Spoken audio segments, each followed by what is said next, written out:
বাপ্পা অ' এনেকুৱা ৰ'দ দিছে দিল্লীত, লগাই নাই ঠাণ্ডা দিন বুলি।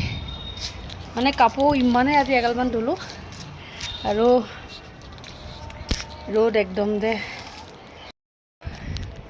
এই টিকা ফটা ৰ'দ বুলি যে কয় সেইডালে দিছেও আহে।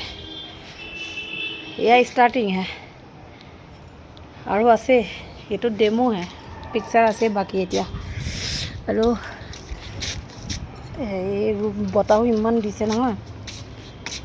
চাওকচোন মোৰ নেমুকেইটা ডাঙৰ হৈছে। এই মোৰ নেমুটো চাওকচোন, চাওকচোন মোৰ নেমুটো। এইয়া ফুলো ধৰিছে দেই এগাল এগাল, এই চাওকচোন ধৰিব পাৰিছেনে নাই নাজানো। ইয়া ফুল ধৰিছে আৰু মানে নেমু আৰু কেইটামান আছে, মানে দূৰত লাগিছে এইটো চাওকচোন। আৰু ফুলো ধৰিছে, গছজোপা চাওকচোন কিমান ডাঙৰ হ'ল, কিমান ভাল লাগে নহয়নে? এই গৰমৰ দিনত আমাৰ নেমুকেইটা খাবলৈ পাওঁ। ইয়াত গোল গোল নেমুগাল অকণো ভাল নালাগে, সোৱাদডালেই নাই। আমাৰ সেইকেইটা নেমু কি মজা লাগে, একদম কি বুলি কয় দালিত অকণমানকৈ চেপি কি মজা।